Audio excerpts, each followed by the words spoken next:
Greetings and welcome back, everyone. I'm Garrett Weinzerl, and this is The Angry Chicken, episode 62. With me, as always, is Willie Dills Gregory and Jocelyn Moffat, who was just dancing off screen, and no one could see it except Dills and I. That's always just for you two. Yeah, just, you know, the little dancing Bob. in the dark, huh? The little Bob. All by your lonesome. Yeah. Because of the way the webcam feed is set up for you guys, you can't see my camera while the intro is rolling because we have the title card up, but I'm always just like air drumming and flicking the camera off, but no one can see it. You made me feel like I was all alone. I actually dance in the nude during it. Oh. You guys just don't know. Oh, that's Dills is just that fast. Yep. Yeah, that's Close off, close back on before the title card is back. That's how I do it. I'm quick. Good to know. You are a very quick dresser. I mean, I realize you can get like the snap button closed so they come off real fast, but have you ever tried putting those back on really quick? Because it doesn't work. That's the trick. That's the hard part right there. Okay. See, I suck at Hearthstone, clearly, according to Twitch chat especially, but very good at close off, close on. Yeah. Your mic's coming in a little hot now. I know we like. Now it's hot. We did a very extensive mic check at the beginning of the show, and now all of a sudden you're like peeking out. Now it's okay. Because he's so excited about all the close off talk. Yeah, sorry. Turn it down. Turn it down. Yeah. I'm just gonna. I'm assuming Dills' stripper clothes involves magnets. I think that's how it's done. So, yeah, Dills, man, don't feel bad because according to Twitch chat, everybody but Twitch chat sucks at Hearthstone. Oh yeah, absolutely. I mean, they're all terrible. Everyone. No, they're all rank 1 legends. I don't know if you know this. But Firebat, rank 1 legends. Firebat, I mean, is clearly one of the worst Hearthstone players ever. He's a total scrub. Kalento, I mean, he fell. This is legal all the time. Yeah. He fell off like the Magic bus yesterday, but not the good Magic bus. Like he only played Duels of the Planeswalkers and doesn't know anything about Hearthstone. You know, it's according to, that's what Twitch chat said, so I believe it. Yeah, which is also why nothing that Twitch chat can say will ever bother me. I will say that we'll talk about it later, I guess. But I will say this: it was a mistake to even have Twitch chat open. I didn't have the stream on, but I had just the chat going, just because I was in the channel before I played, and I was definitely distracted reading people say, because I just think it's funny, and so I always read Twitch chat because it's hilarious to me. I should not have been paying attention to anything but the game. No, don't read chat, dude. Ever. But I liked it's funny. Twitch chat is funny. I like my kappas. I like my dongers. You know. I'm not sure the commentary from the TSA agents on my nude body scan is worse than Twitch chat. Yeah, maybe. I don't know. I'm a fan of Twitch chat. That's all. You guys might not be a fan of me, but I'm a fan of you. Just like... I'm glad you guys exist. I'm glad because it's you keep me constantly in check. Constantly. Well, anyways, let's see. We've already made like 4 separate nudity jokes at the top of the show, so that we officially have started a new Angry Chicken because it got weird within the first 5 minutes. This is the Naked Chicken Show. Yeah, the Naked Chicken. Welcome. Welcome. I wonder if there actually is a show called The Naked Chicken. There probably is. I'm sure there is. There has to be. There's Okay. Chat room, Google it. Time. Google search time. Wonderful. Let's not find out what the results of that, and let's talk some Hearthstone. Actually, before we get right into it this week, I do want to make an announcement at the top of the show that for my fellow local Florida denizens, the Orlando Fireside Gathering that I'm putting together with my buddy Amy is actually this coming Saturday. So if you're interested, you should come on out. It'll be in Orlando. It's at 4 p.m. It's the venue is the Echo at Canvas. Yes, there is a second A missing from Canvas for a reason I am not aware of. I think they're just trying to be hip. And the address is 101 Garlando Avenue, Suite 108. So come on down. If you want more information, you can go to meetup.com/Florida Fireside. You can RSVP, and there's more information there. So looking forward to... a lot of people RSVP for this thing, man. Yeah. We went from like 40 to like 75, I think, in a week. So how many people can this place hold? How big is this place? I think up to 200. Really? And okay. And like there's a more like open common area outside of the specific room, with like plentiful Wi-Fi. So even if it does spill out, everything will be fine. Hopefully, like 500 people doesn't show up, but we'll see. This is the first fireside we're putting together, so we were expecting like 15, so we're already kind of surprised that we have over 70 people RSVP'd, and God knows how many people that are planning on just showing up. But we'll we'll figure it out. Looking forward to it. Gonna have fun. If you didn't get your meetup, your fireside card back yet, get that. I forgot about it and got it at Nerdtacular last year. We were just playing some games. Oh damn, I forgot about this place thing. To get it. Lots of Hearthstone will be played. Yeah, absolutely. And I got to play the new style of random decks that I've been watching Kripp do, which is pretty fun. Where you do you do random decks, but each person picks a card, and you play like a mirror match, and each person picks one card, and you put 2 of that in there. So you kind of get a theme around the deck, and then you just randomize the rest of it. So you randomize the other 26 cards, but at least you kind of get some sort of sense of like, if you're playing 2 mages, you'll be like, well, unstable portal, I'll say that, and then the other guy will say, we'll put in fireballs or whatever, which would be a boring pick, but like each person will pick some kind of weird card, and then you get really fun games. Yeah, and then you name the deck Fireballs, and and you've already won. Yeah, this is my Fireballs mage. Yeah, we will be doing. We're gonna screen flip one of the iPads or computers there, and I will be taking challengers for random decks where an audience can watch. And we'll also be doing like a mini Angry Chicken with me and Jocelyn. We'll be Skyping Jocelyn in and taking live questions. It's going to be fun. We'll have a good time. Excited. So come on out, folks. Anywho, there's plenty of Hearthstone to talk about this week, so let's get into it. Good news, everyone! Just a reminder, you can submit stories and vote on them over on the TAC subreddit at tacpodcast.reddit.com.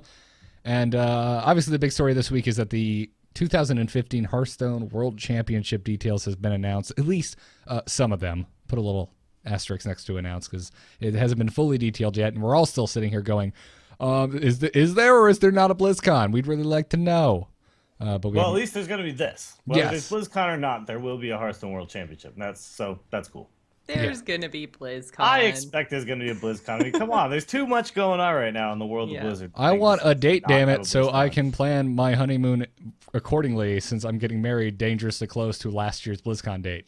So I really hope that we're gonna do your wedding and then BlizzCon, so I can just do all one of us week will of just vacation. we will all just fly from Florida to California together. Exactly, that is Isn't that totally what my Kyle plan. Didn't Kyle just go to BlizzCon? That is exactly what Kyle did. Yeah, All right, yeah, 2 we'll years do ago. that. It was amazing. But I need dates. Damn it, I need dates. Anywho, let's. Garrett, No you one. don't need dates anymore. You're getting married. So that's- dates, all right? That's not the kind of date I was talking about, but okay. Anywho, Zariah got on the horn and started letting us know about all these different championship details. It will definitely be taking place fall of this year. It's going to have the feature the top 16 players, much like last year. The 4 regions in the qualifiers are the Americas, Europe, China, and Asia Pacific. Last year there were 5, with Korea and Taiwan having their own regions, so they're kind of consolidating regions. But I mean, I mean, it makes the tournament easier to follow if you've got less kind of compartmentalized regions. But Yeah. curious. I think this is a good. Hearthstone This is a isn't good that structure. popular in Korea right now, right? Not really. No. Not It's compared to played- other esports. Not even close. Yeah, it's So I can understand combining regions. Yeah. No, and I mean, there's enough players in just Asia as a whole that's fine for that to just be its own region. North America and Europe, I think that's all fine. So all this makes sense. I like the point structure a lot, other than just the top 16 thing, because the top 16 thing meant that players were just camping on that top 16 slot in the ladder, and so it would kind of get stagnant towards the end of the season there. At least as far as the top goes. Not like, we're all up in the top 16, so we know.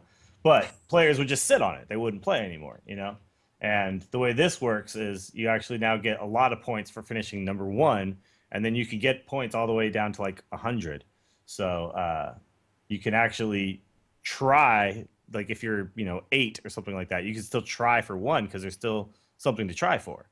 It's actually a benefit to get to number 1. So it's going to be interesting. That's awesome. I like that. It's a little more akin to the WCS point system we had in StarCraft. And I actually haven't checked out WCS for this year, so they may even still have it. But you had these standings with hundreds of players, and they all had some points. And there were guys down at the bottom with like barely any. But you can see your own standing, and you can kind of watch yourself go up and down the ladder. It's going to make people play more at the top of the ladder, which is, I just think, good. I mean, the people who are streaming them playing at the very top, that's interesting for a lot of players to watch. Well, absolutely. You don't want people to hit 16 and just be like, "Well, I'm done. Okay, I'm gonna go. I'm gonna go play something else." Exactly. No, and I would follow these players on Twitter, and towards the end of the season, it's just like, well, once I get to 16, now I'm just sitting there freaking out, watching my rank and not playing because of what if I lose and I go down? So I just sit there and I wait for somebody to pass me by winning, and then okay, now I got to try to win again. That's just not really how it should work. It should just be players playing, trying to get as high as they can, and the higher you get, bigger reward. So it's good stuff. Yeah. Glad that they altered that. Yep. There's going to be regional qualifiers toward the end of the year again. So players are going to be able to participate in them if they earn at least 2 points by July of this year. So I want to know how hard it is to get a point. Well, I think top 100 gets a point, and then there's points that are going to be given out for tournaments as well. But the 2 points thing is just they'll be eligible for the regional last call tournament, not the qualifiers. So the last call tournament is like a separate thing that like fills out the qualifiers. That was that huge, massive thing we had going on last year that was kind of a mess to follow. Yeah, and that was that August, September? Something like that. All you had to do to get in that one that time was just have a legendary card back, I think. And it was a massive tournament. That was actually the tournament where I first heard of Karma, because she was doing really well in that tournament. And she was putting her sunglasses on before she did lethal and stuff like that. But that was a cool tournament. It was huge. It took forever. So this will be. I'm assuming these will be much smaller, but because now you actually have to earn points by getting the top 100, not just have been legend at some point. Well, and it's like thousands each season. And you can get points through other things outside of ladder. There are going to be invitational tournaments and community tournaments that will be deemed World Championship official and will have points up for grabs. Yes. They even said here that winning select Fireside Gathering events will earn you a spot in the Fireside Gathering Championship, the winner of which will get a regional qualifier invite. So there's a decent amount of ways to get in, which I think is cool. Yeah. But I would like more details. It's still a little there's murky not much at the here, moment. but there's enough. There's enough for now. Yeah. Now, I mean, I think players just know, let's just try to get to the top of the legend ranks, and that's what's going to get us in. So are either of you going to take a run at it? Oh, hell no. Hell no. No. I did.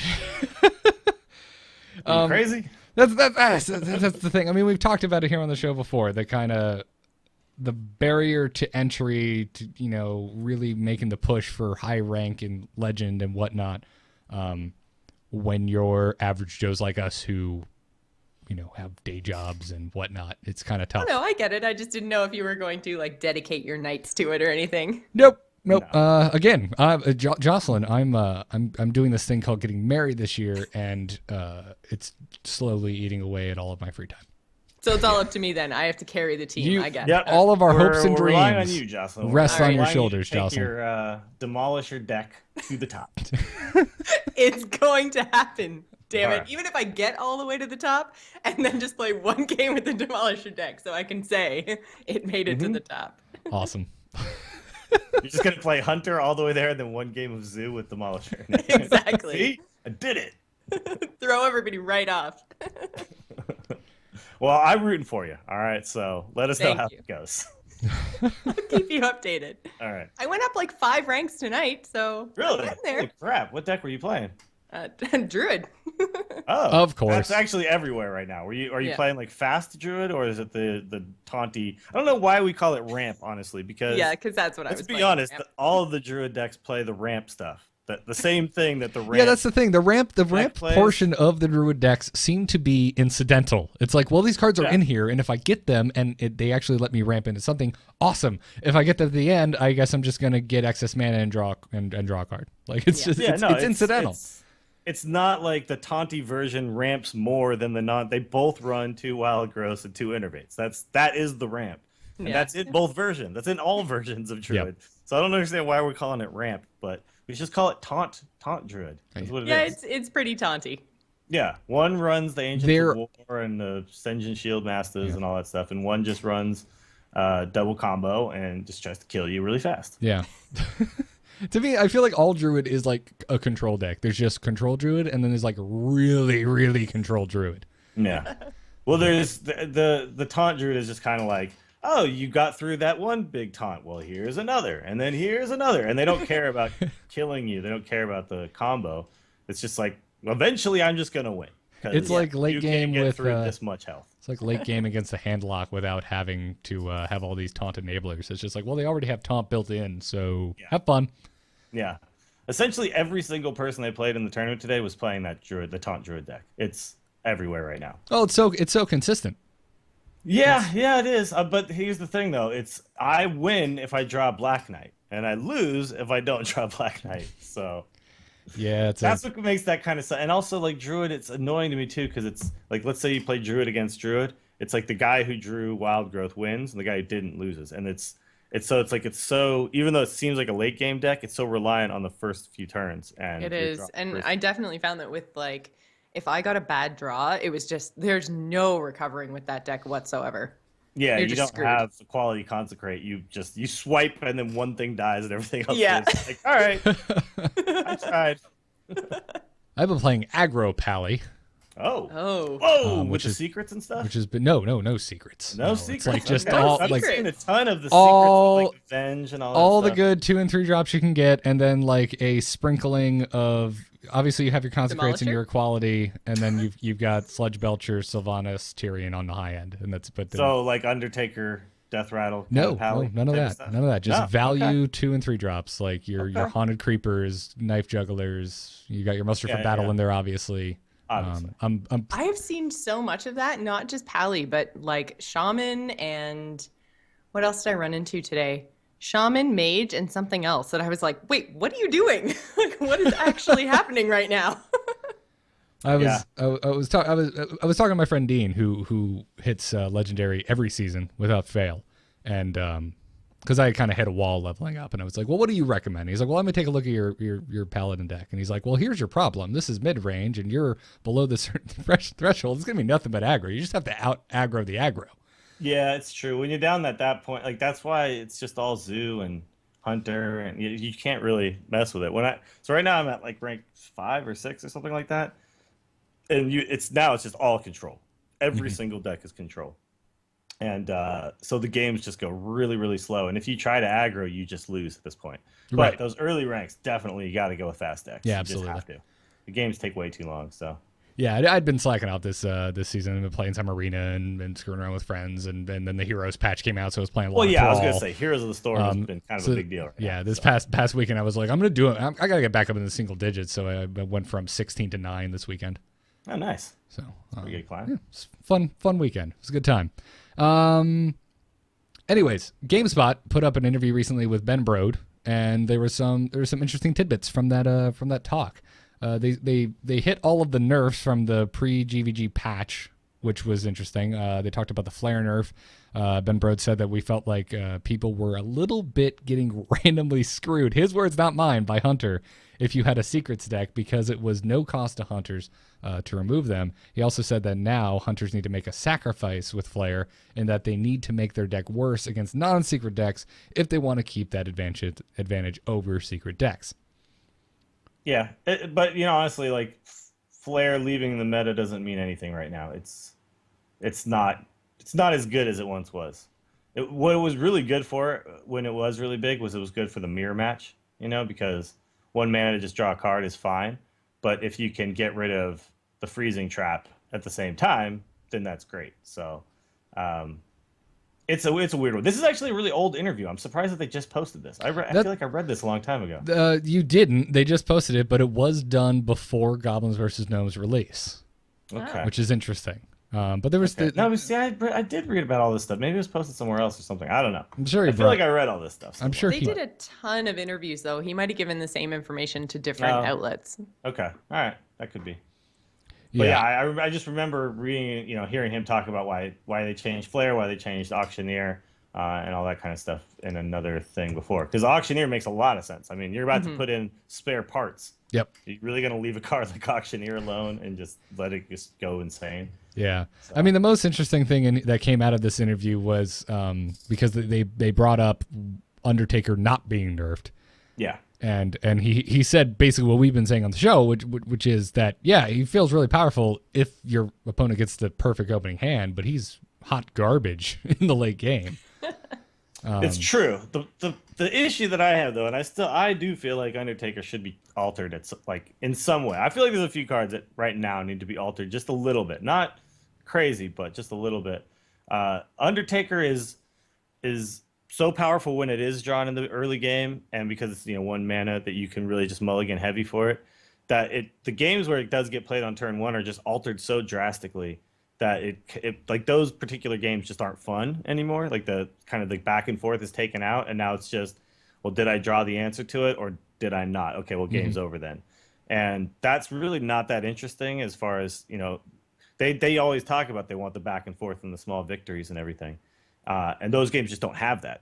They don't have that aspect. So in that case, in those situations, I feel like this card, similar to some other cards that they've nerfed because it's just not fun. Like, it's just not fun to have a 1 mana card, turn into a 5/6 or something like that, and then have entire decks built around just that. And then they put in you could say, oh well, you should just play Little Exorcist. Well, then your deck is really weak against non-hunters. So I know they're watching it, and I know they're paying attention, and I do expect it to be nerfed at some point. But I get what he's saying. I just disagree that that's a reason not to nerf a card. Right, and the point I was getting to was that this statement in this article from GameSpot obviously kind of brought up a lot of flame and vitriol, because everyone's like, "Well, you're not gonna nerf Undertaker, rah rah rah rah," and Ben Brode posted on the official forums just this past week that hey guys, this interview was old. This is not, and also I did not say we're never going to nerf it.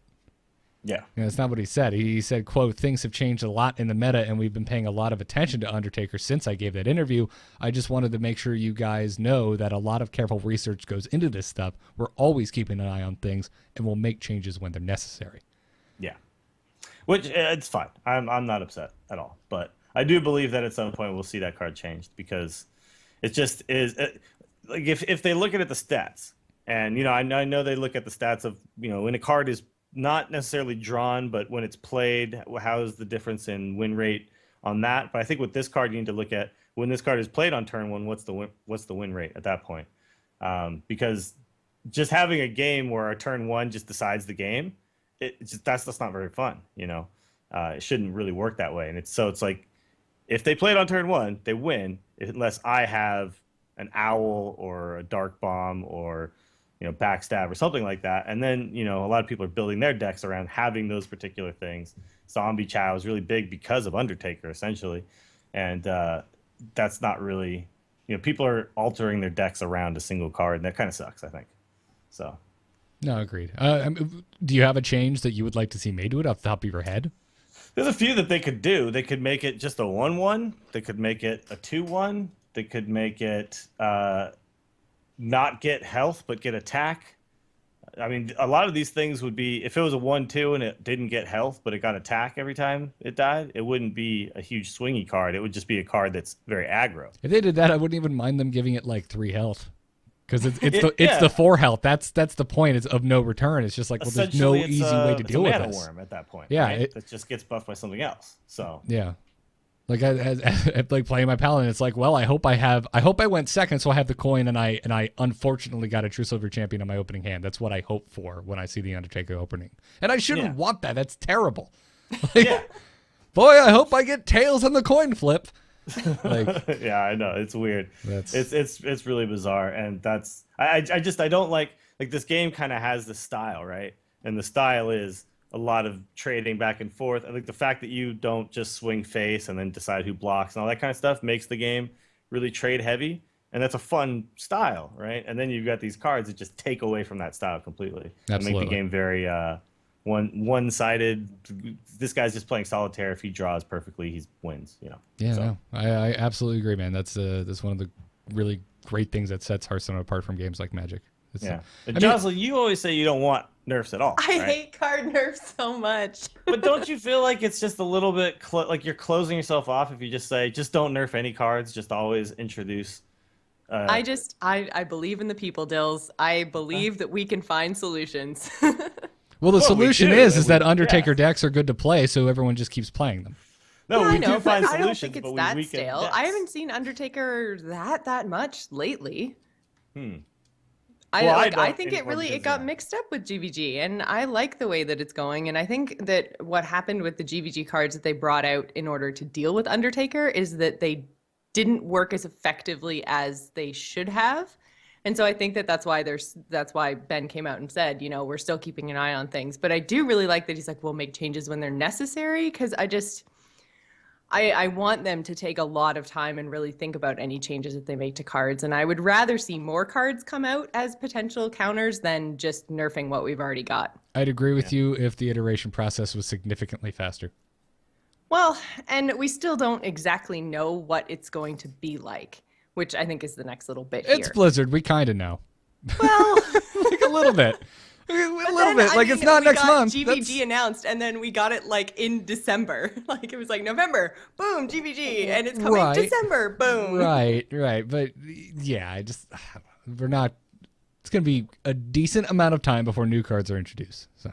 Yeah, I just think that it's you basically you're limiting yourself if you just say we're never going to nerf or buff cards. I think you have a game that allows you to do it. You might as well do it. Yeah. I just don't want to see it be the easy way out. I just don't want them to, and I think they've done a really good job so far. I think that they have had a really good pace of buffing and nerfing cards when they really need it, when they're in every single deck. But I'm saying, like, I haven't been seeing Undertaker in every single deck, and I do think it's a really strong turn one play. And when you go up against that player who has, Undertaker coin, Leper Gnome, or whatever, insert Death Rattle minion here, yeah, that really sucks. But it doesn't happen every single game. So, every once in a while it sucks. Dying to the Druid combo, that sucks. But yeah, I mean, look, they nerfed Flare. It wasn't like Flare was in every game. I don't think you nerf or buff cards because they're in or not in every game. I think you nerf or buff cards based on when they are played. Are they doing something too powerful or not powerful enough? And like Leroy was doing something too powerful, so it got nerfed. I don't know. But it was only in one deck. It wasn't in every deck. It was just in the Miracle Rogue. So it doesn't mean that you like, oh well, no, it's fine because it's only in this deck. Like that, I don't think that Undertaker is too powerful. Okay. I think it's more powerful than any other one drop, and to me, that's like if one single one drop is the most powerful of the one drops, it's probably too powerful, right? Like if one single two drop was just head and shoulder, if there was a 3/5 or something like that for two, people would be like, "Whoa, what? We can't let this go." Yeah, essentially Undertaker is 1/2 and then a 2/3 and then a 3/4 and then it's like. Well, listen. For what? The thing is it's a complicated issue. It's not just Undertaker that is the issue. Look at the bigger design of the game. One of the issues with Undertaker as a whole is that it is made better by cards that are inherently stronger on their own merit. Death Rattle cards are good because they do something when they die, and the fact that you have this other card that can be dropped on turn one that benefits greatly from you playing these other incredibly strong minions. That's also part of the problem. So where's the issue? Obviously, we have the Scarlet Purifier and the Paladin decks, which are like, yeah, it'll kill all the Death Rattles. Well, I still have a massive freaking Undertaker to deal with at the end of this, and the Scarlet Purifier is probably not going to trade with it. No, it's not. And then a Little Exorcist Lil Exorcist just cripples your deck. Come out till turn 3. It cripples your deck so hard. You're 2 turns too late to deal with it. It's just like these cards don't really address the issue. So maybe there's a card that comes out that does address the issue, and then that's fine. But if you think about like one of the big answers is like the Iron Beak Owl, and the Iron Beak Owl costs 2. So first of all, it costs 2 to then get it down to a 1/2, and then it trades evenly with this one drop that you just had to silence, and then you don't have a silence later for some of these other Death Rattle. Like it's just the whole thing kind of snowballs in a lot of ways, not just the base stats of Undertaker and what it turns into. There's just a lot of other little small factors that over time they just make the game less fun when that opening happens. And so like think about coin scrub. You guys remember that? It was like essentially what Undertaker is coin scrub now, and it's just it feels like cheese, right? It's very cheese. That's what it is. It's just the early game snowball thing. Yeah. Because I mean, Jocelyn, you mentioned Druid combo. The thing that's okay with that is it's later in the game. It's 9. Yeah. You don't fall behind on turn 2.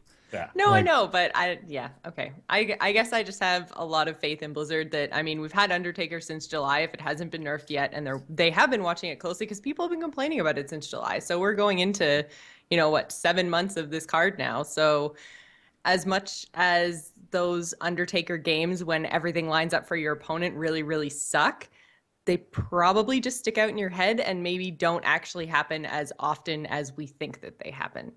Well, I mean, I played a lot of Undertaker Hunter, and honestly, it wasn't that much fun for me either, because it was just like, okay, here's my strategy: mulligan for Undertaker. Okay, did I get it? Yes. All right, I win. Did I not get it? Okay, well, this might be kind of hard, but I'm still a hunter, so I keep shooting you in the face anyway, and I'm fine. It's just like the game I feel like just becomes less fun, and it also, I think, affects future game design, because how are they going to put out even more Death Rattle minions that cost a little bit if this card exists? It's like this card, I think, has to change to open up the ability to do more things with Death Rattle that then don't just insanely continue to buff this one card. It's kind of like changing Auctioneer because they know they're going to put out spare parts. It's like you're screwing with future development by leaving a card in, because it's like we can't make any more 1-drops that have Death Rattles. We just can't. Otherwise, it's insane. Like they added Clockwork Gnome, that just okay, sweet, another 1-drop with Death Rattle. That goes right into my Hunter deck. So it's, I feel like a change is coming. I know that I agree with you, Jocelyn. I have faith that Blizzard is going to do the right thing at the right time, and I don't think that they're going to rush it or do it if it's not needed, but I believe it's needed. I think it will happen. Awesome. You know what I think might happen? I think Savjz might actually take ESL. I think he might take the whole damn thing. Yes. Yeah. That'd be cool, man. Yeah, if I'm you a big folks, fan of that guy. Yeah, if folks missed the ESL Legendary Series, it was this weekend was week 8, I believe. It was the final. This was it. And if you're a VOD watcher and you don't want to spoiled, run now. But this, I don't know. For me, this is like, well, I missed the Super Bowl, guys. I'm sorry. It's like, well, too bad. This was all over Twitter. You had to be under a rock not to see absolutely. This. Yeah, absolutely. So Savjz is now qualified and moved on for the ESL Legendary Series Grand Finals in an epic series against Kit Kats. Yeah, he was up super late, and he was super tired. I don't know if you were watching it live, but, he's in Europe, and it was 9 p.m. or something for me, or 9 or 10, or something like that, which means it's middle of the night, early morning for him. And he was up playing that tournament the entire night, so good job on him just to hold it together. Yeah. Yeah, absolutely. There's some really good games. There's both players played like really controlling decks, and we got to see these really kind of these slow back and forth methodical games, and I just love seeing that kind of stuff. And obviously, you all know I'm a huge fan of Control Warrior. I wrote a Hearthstone article about it this past week. Y'all can go see that right now. And just game 1, I'm like, oh man, Savjz is playing Paladin, KitKat is playing Control Warrior. These are like my 2 most played decks. I'm so excited to see pros do this. Yeah, and so that's actually his Paladin. Savjz Paladin is similar to the one that I brought to the HearthStats tournament. It's just super slow. All the greediest cards. It has not just the 4-cost Sky or Golem piloted Shredder, but it had the Sky Golems in it too. 2 of them. It had 2 lay on hands in it. It had. It was crazy. It was just so late game oriented, and it was awesome. I really liked those games. Were just really fun to watch because it comes down to small decisions that really kind of made one guy, and then also some luck, of course, some RNG. But both those guys played their decks really, really well the entire time. Although the one deck I'm pissed at for Savjz is the friggin' Mage, dude. He's making that thing more popular than it needs to be. Oh, it makes me so happy. Would you be as salty about Mage without the events of today? No. Today that was Freeze Mage. That's a terrible matchup for my deck. But you're talking about playing the Fatigue Mage. Okay. It's the Fatigue one. It's so much fun to watch. Oh my god, it makes me so happy. I love it. So boring. It's like, okay, keep on stalling. I think people are just happy to have a new way to win Hearthstone, and that's why I think this Fatigue stuff is becoming so popular. Because it's finally actually viable. You can do it now. We've been talking about it forever, and it's never been possible before. So yeah. And then I just BM you horribly when I beat you. Go to hell, Mill Druid. Seriously, die in a fire, all of you. Dude, the Mill Mage is even worse, dude. Yeah, Mill Mage is worse. It not only is it it's just the game takes forever no matter what. Even if you win the game in the end, it's like you just grinded me out for so long. And then it kind of relies on RNG. So the Death Lord thing, the whole idea behind it is you play Death Lords and then you can either duplicate the Death Lords or you can echo the Death Lords and get more Death Lords. And so I keep trying to like punch through these 8 health taunters, and then stuff gets yanked out of my deck. And so it makes a bunch of my battle cries all not happen, or I yank Ragnaros right out of my deck and you just die. So it's really, really frustrating to play against, because when you see like your antique heal bot, or if you have cards that you rely on, the battle cries, Black Knight or Big Game Hunter, those things come flying out of your deck and they don't do anything. It sucks. See, you're describing all the reasons why this deck is so awesome. Yeah, I know. I mean, I've played it too. I play any deck that comes along. I play. I understand what's going on that side. I understand the fun that one guy's having, but the other guy is not having fun. It's just, it's demoralizing. Well, what was great is, in Game 3, he lost with that deck, which feels bad saying because I'm a big Savjz fan. But also, he played 4 Doomsayers before he died, which just made me happy. That was pretty cool. There was actually a silenced Doomsayer already on board, so there was 5 Doomsayers. It's 5, yes, but he played 4 from his hand. Played 4 on that same turn. I think it was Frodo and Nisetti. He just started his own cult. The cult of Savjz. I joined that cult. Now, here's the thing. Did you see the games that Tice played against Kit Kats, though? I did not. Were you watching those? I did not see those games. So you missed triple KT coming out of his Sneed's old shredder. I heard about it because... That was insane. And it makes me feel like something was broken on the servers or something. That should not happen. Well, hey, man, literally got 2 in the same game. Well, and then you got 1 more the next time it died. Well, they had another card that kept coming up. I forget. They said it was like the 4th or 5th time that it came out of a piloted shredder or something. But help me, today I had Ancient Watchers come out of my piloted shredder on my aggro pally in 5 separate games. Oh my god! And then the sixth. Does that probably have any activators at all? Do you have owls? None at all. It is a dead card. All it is doing is like taking a slot away from all my muster tokens. That's all it's doing. It's just ruining the game for me. And then on the 6th shredder, I got a mana wraith, so I couldn't cast half my minions. Oh my god! That card is so fun, but it's the RNG can be very swing. When you get a Doomsayer out of it and it just kills your board on your turn, you're just like, oh, beautiful, beautiful. Great. Thank you, game gods. Thank you so much. It's the most awkward time to get the Doomsayer too, because it's like it's right before you can. Normally you put the Doomsayer down, then they go, but this time it's like no, it happens when I don't want it to. It's just bad, but still, that card is amazingly fun. Yeah, it's a good time. Anywho, go check out the series if you haven't seen it. The VODs are all up on the Twitch. If you go to the Liquid Hearth entry for the ESL Legendary Series, just click on Week 8 and they have links to all this stuff. It's great. It's good fun. That very final game between Savjz and Kit Kats was amazing because, I mean, Kit Kats' turn 7 was a hell of a swing, and Savjz got just the card he needed to win the game. Yeah, that game looked like it was over for Savjz a bunch of times, and he was able to pull it out. So yep, absolutely. Good job. Absolutely good time. And then final little note here, Kripp joined Team Solo Mid, joining up with Trump and Masan. Yeah, so this is interesting. I mean, we're not going to talk too much about this, but I just think it's interesting to note that Kripp joined a team, first of all, because he's not really a tournament player. He's not at all a tournament player. In fact, he says outright, I don't want to play in tournaments.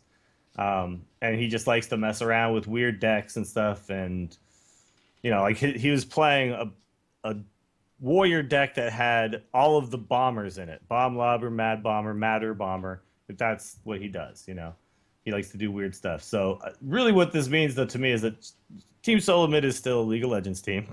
And their Hearthstone counterpart is really just about popular streamers because they have Trump and Masan. We are both popular streamers who don't play in that many tournaments either. So, but interesting that he joined a team, and congrats to both of them.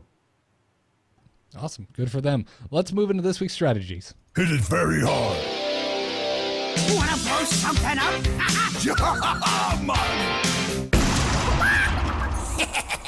Time to pay! You all voted, and Druid won, kind of. It was between Druid and Warrior, with a 1 point, and I think it actually tied again today, but I already started the notes, so we're doing Druid. If I had my choice, we'd be talking about Warrior, but We We're will going to get talk there. about Druid eventually. Oh, will I know. get there. I know. At I'm this excited point, for Rogue, man. We gotta talk at this Rogue, point, I am dude. just avoiding Shaman like the plague. I'm just like, I don't even want to discuss you. Just terrible set of cards. There's some good. There's a couple okay ones in there. But the power ranks on Liquid Hearth came out again, and Shaman I think was second from the bottom. I forget what was Yeah, bottom. no, they're not doing good right now. Shaman's but doing terrible. Anyway, I think they can make a comeback though, because with so much Druid and stuff like that, I think having double hex and stuff could be pretty big. no, at you're this point. absolutely So, right. The more popular Druid gets, the better Shaman is to play. Yeah, I think with all those big threats and everything, Shaman will make a comeback. That's just how the meta works anyway. Yeah, So.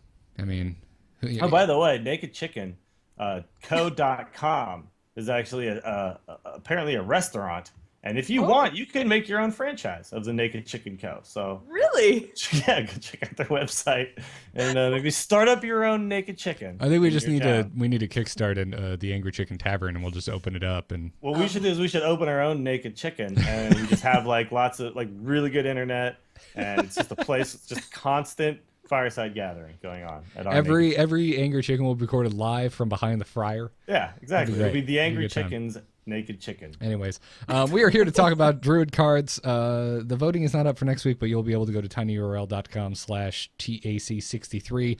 By the time you're hearing this on the podcast, it should be up. So go vote for who you want us to review next week. Anywho, I'm saying anywho so much that the chat I know room there's a drinking is game. making a drinking game out of it. So now I'm just screwing with them. So anywho, let's talk about some anywho Druids. Anywho, somebody just died. Yeah.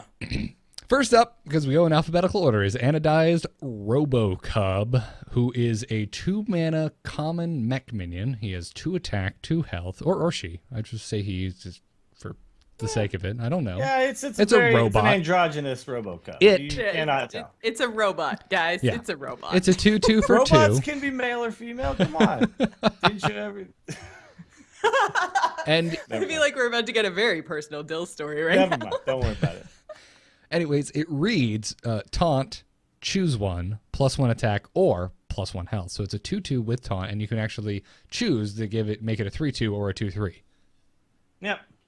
This card seems really good, doesn't it? It does seem really On the good. surface. Yeah. But as you're going to see a trend, everyone, as we move through these Druid cards, that we're all going to be like, this seems kind of good. Why aren't we seeing it in any decks at all whatsoever in this game?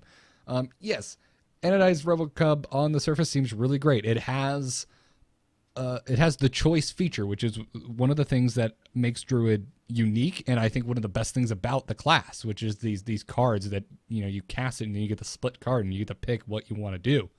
yeah. I love options. Sure. That But, being yeah. said, it's just kind of this card just kind of has fizzled. I still like it in Arena. It's still a good card. No, it's a fine pick in Arena. I think though, the issue here is that you're only going to see it in Mech Druid. You're only going to see it in a mech-based Druid, and the other That's Druids. not really a thing. Yeah, it's kind of there, but not really. I see it come and go. Yeah, But, it hasn't stuck around. No, but so the issue here is that Druid doesn't really want to play 2-drops at all. Druid wants to skip right past turn 2 and go straight to turn 3 and 4. So that's, I think, why you're not seeing this card at all. Everyone, like, they mulligan really hard for non-2-drops. They mulligan for Wild Growth and Innervate and stuff to skip right into a 5-drop or a 6-drop or whatever. And that's why you don't see it, I think. Right. So, anyways, No, you got to keep doing it, man. any Come on. time, anywhere. Any what? Jocelyn, what do you Anyhow? think of RoboCub? Again, like I like it, but I think that really when you're looking at the aggro meta at the lower ranks, you're going to want to go with something like an Annoyatron if you're looking for one of those low cost kind of stop hitting my face minions. Absolutely. Just because it has Divine Shield. So Yeah. I don't know. This card's only going to be a 1-for-1 ever, right? Like, yeah. You're not going to get the 2-for-1 value you can get out of something like a Noyotron, or even say a Haunted Creeper or something like that will allow you to trade with a few things. Whereas this, Yeah.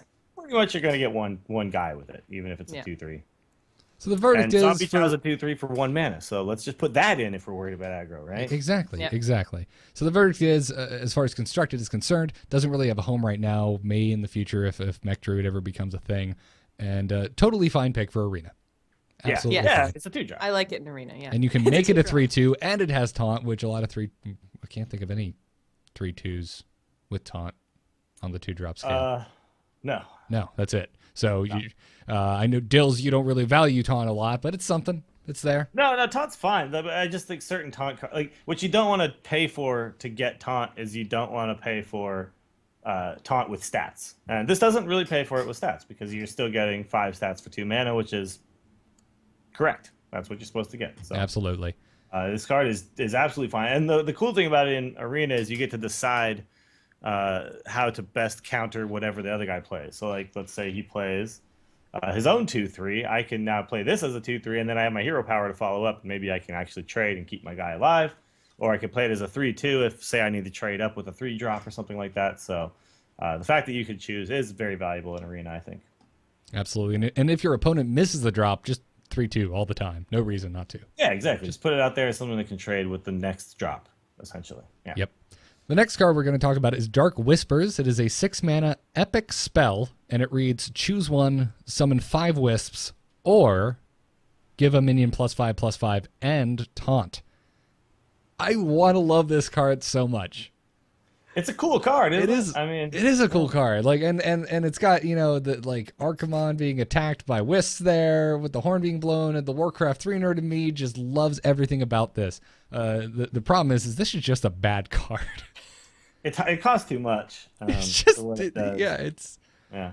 4 mana would be questionable to- for this. Like, I'm not even sure I'd pay 4 mana for this. Well, the 5 mana would be just right. Like, think about Blessing I was of going Kings. to say 5.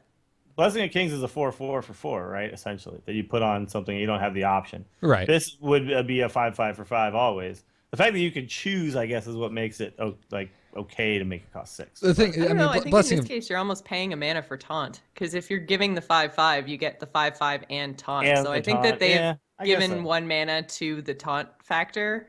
That's what I read into this anyway. yeah. Now, I did have a guy play a deck against me that used Dark Whispers, and the guy beat me with a crazy weird deck. And a lot of times I think crazy weird decks just beat people because they're just crazy and weird, and you That have also no happens. idea what to play around or what to do. Yeah. That absolutely can't happen. But Dills, I have to ask, was your starting hand your end curve? Did you just draw your deck backwards? Because you also could have just that lost. wasn't necessarily what happened, but he had some really interesting cards that ended up messing with what I was doing a lot. And what he ended up doing, though, which was crazy, is he Dark Whispered so like a 2/4 or something like that at some point, and I Black Knighted it, and I was like, I'm gonna win now, and I still didn't win. I was like, what? He turned like some card into some crazy giant taunt, and I Black Knighted that taunt, and I totally BM'd. I was like, sorry, and then he still won. So I looked like the idiot, but I guess there's a deck it works in. So whoever that guy was, good job. He found it. He found the deck. I don't know what kind of deck it was. I don't remember it, but he found it. So terrible, pretty much terrible for constructed. Is there any use for this in Arena? Obviously, I mean, we were more favorable last week to minion buffing cards in Arena because chance your minion's going to survive. But turn 6 is so late for this type of an effect. Yeah, I don't know. 5 Wisps is okay. If you're playing a Druid that has a Savage Roar and stuff, you put 5 Wisps on the board, and if you do that like after they use a big board clear or something and repopulate your board, you could do some work with this. But that's a very specific deck, and I don't know if it's going to be viable. It could be at some point. I think in Arena, it's okay if it's up against 2 pretty terrible epics, and some of the epics are pretty terrible. So this card is not as awful as some other epics out there. So I don't know. It might get picked. Gotcha. All right. And for folks watching the video, my graphics weren't working. That's why there weren't card images, but now they are. So real quick, there's the RoboCub. In case you're And like, if you guys are also noticing, we're not grading these cards anymore because no, I wasn't even going to mention it. I wasn't going to mention it. No, It was just whatever. going to go away silently. The problem with we should talk about why we're not doing it. We're not doing it because it takes too damn long, and because then everybody goes, no, that's a B-, not a B. What are you talking? It's really. I was really so weirdly upset about stuff like that. Yeah, and it seemed to kind of like derail the conversations. We'd have these great chats about these cards, Exactly. and then we'd have to go into the grades, and it was just like everything that we said that was really good conversation was getting totally lost in the fact that it was B or B- or A or whatever. Yeah. Stupid. No more grades. Grades go away. Don't give a crap. The important part is our discussion of the cards and telling you whether it's better in if it's good and constructed, what decks it's good in, and if it's better in Arena for whatever reason, why that is the case. So We grade grades with an F. Grades get an F grade. Unplayable. if I was grading cards, Dark Whisper would get an F. I hate this card.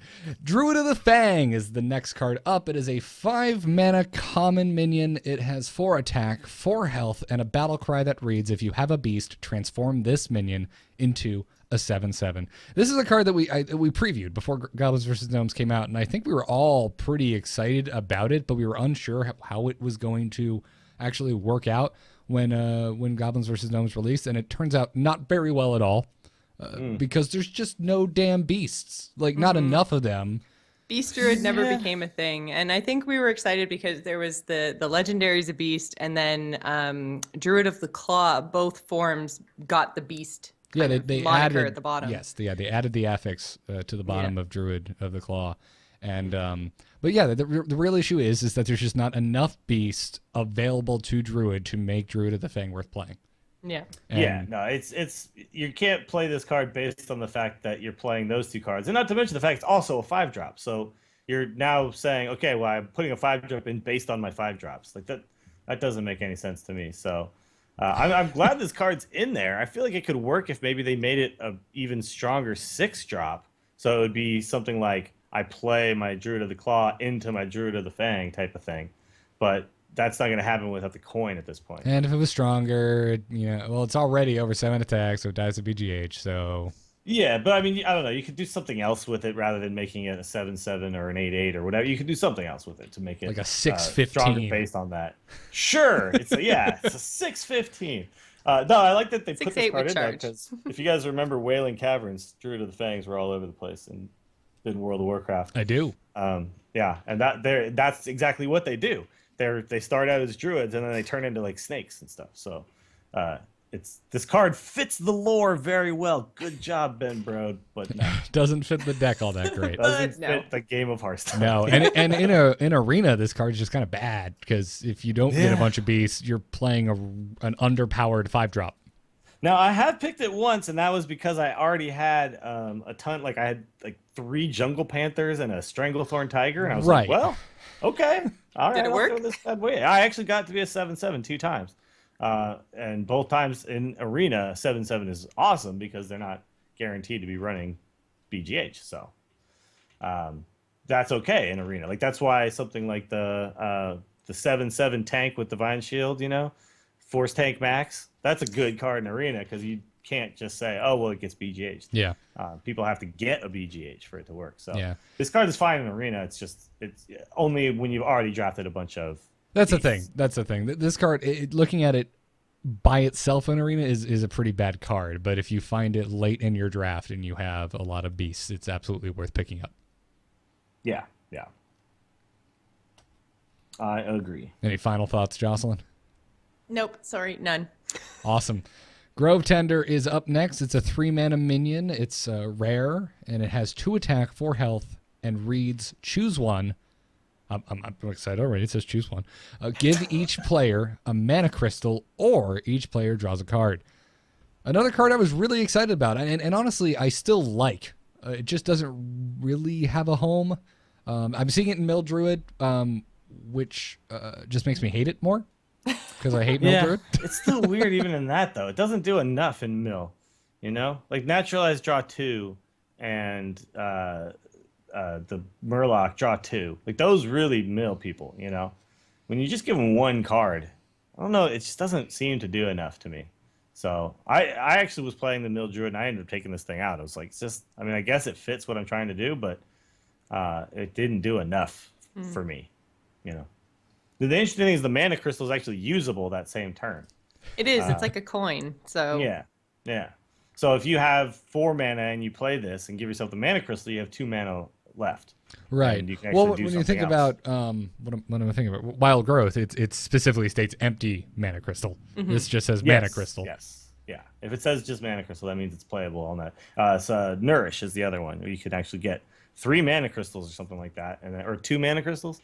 You get 2 mana crystals, so on turn 5 you suddenly have 7 mana, and then that actually sticks around, like this one does too, and you can ramp right into an 8-drop with Nourish, which I actually saw, who was it? Firebat was playing a ramp druid that did that, and to great success. Like it was Cenarius on turn 8 or something like that with the coin, which is actually like Cenarius on turn 5 or 6 or something like that, something ridiculous. So, but yeah, it's, I don't know, both options I don't think are powerful enough for this card to really make the cut.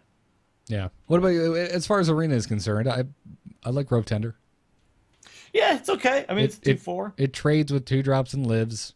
Yeah. But it's not the card I want in 3 if I can help it. Like I really want in Arena you want clerics and you want 3/1s with Divine Shield, and you want strong cards that kind of last, Harvest Golem, stuff like that. Strong sticky minions, and that's Force Tank, or not for Spider Tank, stuff like that. Right, and that's the same kind of issue that Grove Tender has, I think, in Constructed, which is in Constructed you're cutting the fat. Your cards have to get cut because only 30 can go in, and Grove Tender I just don't think is strong enough. Sure. The symmetry on its effect is also these effects would be amazing if they were only for you. Yeah. But the reason that you're also giving it to your opponent is something you have to be concerned about. Now granted, it's happening on your turn and under your control, so you technically it's more in your favor because you can control it. But still, it's more things you have to be concerned about. Mm-hmm. So yeah, I agree. Yeah, you have to put it in a deck where you get more advantage out of the benefit than the other guy, and that's a specific deck and hard to build. Exactly. Yeah. Let's talk about Malorn, which is the next card up, and he is the legendary for the druid. It's 7 mana card. He is a beast, and he has 9 attack and 7 health, and he reads Death Rattle. Shuffle this minion into your deck. Folks were losing their minds over Malorn when he got leaked. Well, not leaked, but previewed. Yeah, this card is cool as hell, but it hasn't really made its way in, and it's interesting that it hasn't because this is kind of the first graveyard mechanic we've seen, right? Where more or less, there's not technically a graveyard in Hearthstone, so this is the closest thing to it.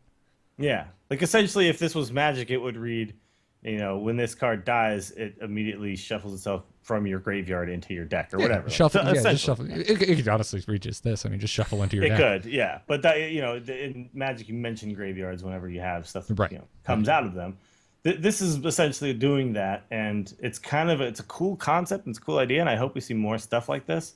It's weird that they gave 2 cards to druids that have this kind of shuffle into your deck mechanic. So we'll talk about recycle in a second. So I wonder if this is a new thing that they're going to make for druid, these kind of minions that come back to life. It'd be interesting to see if that's something that they kind of go for. But I don't know. I don't really know what deck I would want to put this in other than a really, really slow deck that oftentimes goes to fatigue. Well, and that's the thing, and that's what people were talking about, and that so seldomly happens. I mean, this perfect scenario where you're both on fatigue and you're winning because you have Malorn. I mean, that is just such a. It's not common. That is not. That's not going to be 75% of your games. Yeah, I don't think it's going to be 50% of your games. No, it's going to be. You're going to have to go up against another control deck. Like, we might see this in tournaments and stuff because people play really slow decks in tournaments. The cool thing though, and I know Jocelyn likes this, is you get it out of a web spinner sometimes. You do. The first time that happened to me, it was like the best day of my life. It's pretty sweet. Hunter card for sure. It's got to be great. Yeah. Way OP hunter card. Malorn's amazing as a hunter. Come on, sick hunter card. Yeah, it's absolutely great. It's a very exciting card that much like a lot of these cards that were added for Druid just hasn't found a home. Yeah, we don't know what deck this goes in. It's Kripp had it in his version of the mill deck because he was playing stuff like Tree of Life and all that, and eventually you would kind of go to fatigue, and then you basically have this Malorn that is just you never completely run out of cards. Well, the other guy might, So it was interesting in that, but even still, there's other cards you could put in there that would do more for what you were trying to do with your deck than this card would. Well, exactly. The mill deck is a thing, and it does work. I've been battling against it all week and quite sick of seeing it. But there's just easier ways to do it. You don't need Tree of Life and Malorn. Tree of Life, oh man, you're not trying to play big threats, is what you're trying. You're not trying to do that in a mill deck. You're trying to neutralize big threats or naturalize big threats, and just control the other guy's board and continually grind them out. And what this is, it's just a big threat you play. And then you're like, hey, now I beat you down 9 damage at a time. That's not what the deck tries to do. So it doesn't really even fit into that deck. Absolutely. But another cool card that just hasn't found a place. I want it to work so badly. This is the theme of the Druid cards. Is like these are cool cards, man. What deck do they go in? None. They don't go in any decks. Druid is literally playing vanilla cards in almost every single version. That's what I was thinking. I was making up my decks and I'm just like, man, everything is either vanilla or in some cases there was a couple of Nax cards. Like there's like Shade and Naxxramas and Shade, exactly. But outside of that, you're not seeing much. Yeah. So I was just like, oh man, I want this stuff to work, but it's like they didn't get enough mechs or good enough mechs, and they didn't get enough beasts or good enough beasts to actually kind of make any of that synergy work, and they're just all kind of meh. Right. Well, the next expansion, though. Hearthstone just it's all about druids. the meta in Hearthstone for ranked play needs to slow down, I think, for these cards to be viable on a large basis. I mean, Malorn, you play Malorn, you're just going to die before you even get to play him, let alone worry about him coming back to the top of your deck. Yeah, to play him again, you're going to pay 7 mana again. There's an interesting point to bring up. If you could put 2 Malorns in your deck, would you? No, because he's a 7-drop. The chances of playing him twice are astronomical. Yeah, but it's a very cool card. I want to see, like, in the next expansion, something happen where this ends up working out. And I think that eventually we will. More cards will be added, and this card will work. Yep. At some point. That's my prediction. Yep. We'll see Malorn. Malorn will have his day. On to the next Her day? Is it a her or he? I don't know. I think it's a he. Okay. Jocelyn Malorn's clearly a guy's name, right? No, because Malorn has the thing with like a loon, and then they make Cenarius. It's a stag. Yep. Yeah. It's an enormous stag. By the light of a loon. It's so white, so pure that he radiates a soft glow. He doesn't look white and pure. I guess he does. Okay. Yeah, he does. Sure, he does. All right. That's a pretty white deer, man. And he's got glowy antler bits.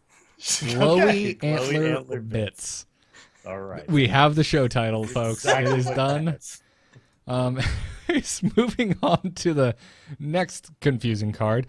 I believe this card's just confused by itself and in its existence, which is Mech Bearcat. It's a 6-mana card. It's a mech, rare, 7 attack, 6 health, and it reads, whenever this minion takes damage, add a spare part card to your hand. I wish this was a beast mech. That would be so amazing. Beast mech would be... Beast mech. I mean, that would be so cool if you could have like multiple things, which I haven't pulled this card in a while. It exists in Magic. There's cards with multiple affixes. It happens. It is a thing, and it's very cool. Yeah. So why can't we have a mech/beast and then maybe actually make Druid of the Thing playable? Yeah, then imagine when we get our dragon mechs and stuff. That could be awesome. Ooh. Yeah. Dragon mechs would be mechanical dragons, dude. It already kind of exists, right? Kind of. Is there? I can't think of one instance. Well, I mean, if you think about Mr. Bitey's kind of a mechanical dragon, right? Oh yeah. But that's like it. When you think of WoW, name one robot dragon that sticks out in your head. Deathwing. I have one. Deathwing's not a robot. Deathwing has all the things attached to him and stuff, right? The metal plate. That's like saying a paladin is robot because he's wearing armor. He's like a cyborg dragon. No, he's armored. There's a difference. There's a big difference. chat room knows mechanical dragonling. It's a companion battle pet. Yeah, man. Nothing strikes fear into the heart of your opponent like a tiny chicken-sized robot dragon. As much fear as a 2/1 can put into your heart. So this is. I wonder if Al Gore is aware that there's a card based on him in this game. Aforementioned Al Gore invented this card. He also invented the internet. He invented the internet and Mech Bearcat. That is significant contributions. Significant, yes. Thank you for those series of tubes. But Mech Bearcat again. I think one of the biggest issues is, as we kind of talked at the beginning with the RoboCub, is that Mech Druid isn't really a thing. It hasn't taken off. It's I mean, I've seen it. It's just not. Yeah, I'm not saying you can't make a mech druid deck. Yes, you can, but is it viable in the scope of other mech decks like Mage? No. No. No, it's not. Quite. It's not quite as good as Mage. Mage has Echo of Medivh, and that makes it just better. And Snow Chugger, which I love Snow Chugger. Snow Chugger makes the game. Chugga. I got Snow Chugger when I was playing Druid today, just out of my one of the shredders that pop things out, and he didn't kill it right away, and I'm like, you idiot! Chugger to the face all day. Nice. It's amazing. I love that card. Snow Chuggalo, though, we've established. Did we? Did we really? He's the Snow Chuggalo, yes. Oh man. The more of these Dills renames cards we come up with, the worse and worse it's going to be for new listeners of the show. They're going to be like, what card are they talking about? Snow Chuggalo? What's a coin scrub? What is he discussing? I'm so confused. Coin scrub. Nobody, that's not even a thing anymore, so nobody knows what I'm talking about. That was huge back in the day. You know what though? I do want to make like a mech druid with Gazlo at some point. I want to try it. I want to see if I can make that work, because this card just screams to me tons of spare parts, and then Gazlo draws a bunch of mechs. I do want to try making that happen. I just don't know if I can. Yeah. And then you got like naturalize and stuff like that, where it's like that. Yes, you're giving 2 cards to the other guy, but if you're also drawing a card at the same time, is that so bad? And you're also killing something that might be a big threat. Could be pretty good. So we'll try it at some point. We'll see if we can do something with that. Yeah. Now, so it's kind of a bust card in Constructed. What about Arena? I wouldn't be unhappy to take Mech Bear Cat in Arena. This card is great in Arena. No. Yeah, absolutely. That's one thing that the Druid kind of needs to have, is just a bunch of big threats in Arena, because basically it's like kind of live, and then 8/8 with taunt. Right, and in Arena we're totally happy to take a Boulder Fist Ogre, which is a 6/7 with nothing. This is a 7/6 with an upside of getting all the spare parts you can get out of a damaged Mech Bear Cat. And you can also it's a mech, so you can get mech synergy with things like Mech Warper and stuff like that. So absolutely, get a Mech Warper on board, play this on turn 5. Pretty good on turn 5. So yeah, I picked this card in Arena. It's a rare too, and it's kind of funny how cards work in Arena, where it's almost like the commons are really the best cards that you get in Arena. The rares and the epics are sometimes kind of meh, and this card, compared to a lot of other rares, is really good. Like, if this could be up against Grove Tender, I would absolutely pick this over Grove Tender every single time. Oh yeah, absolutely. It's a good card in Arena. 2 for 1 a lot. In Arena, it's a good card. In Arena, again, it's just homeless. Doesn't have a home, man. So we need to get the Sarah McLachlan on here to find Mech Bear Cat a home. Oh no. Just sad, diseased Mech Bear Cats crossing your screen. It's like, oh god, dripping the Mech Bear oil Cat everywhere. Just sad I stuff. gotta change this channel.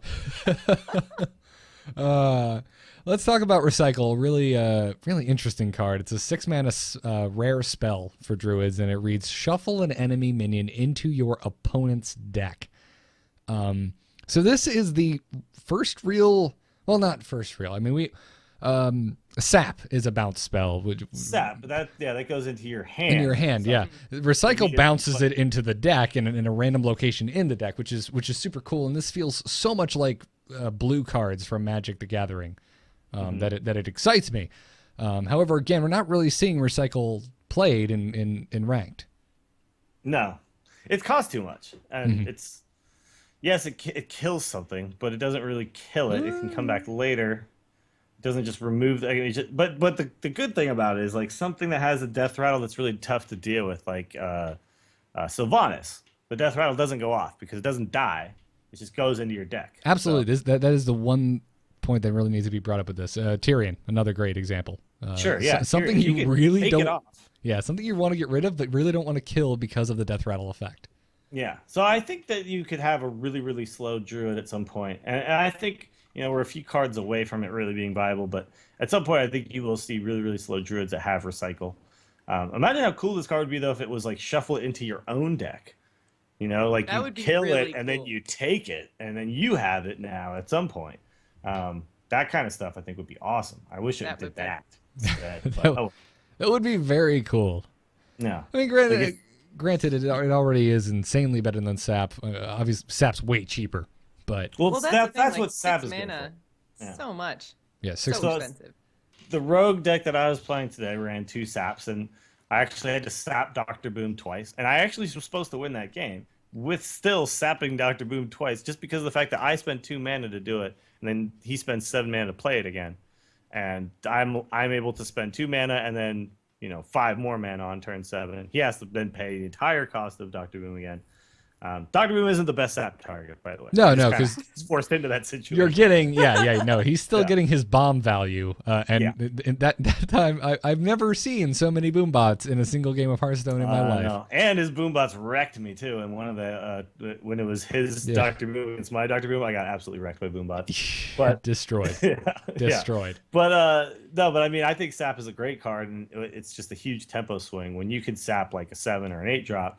Something like that, and then they have to pay that cost again. It's incredibly powerful. This card doesn't quite do that. I don't know. I feel like it costs a little too much. I would go with this for 5. For 5, I would play this.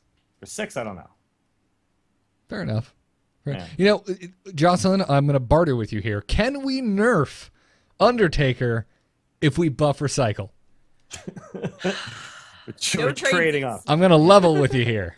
A card Hearthstone. gets buffed. How about if I throw in a couple of Twinkies and my fruit roll up? I don't know. You are sweetening the deal there. What flavor of fruit It's roll quite a ups lot are? of sweetening, actually. That is, and those Twinkies will last forever. The fruit roll ups Exactly, you should yeah. probably eat rather quickly, but To save Gross. those.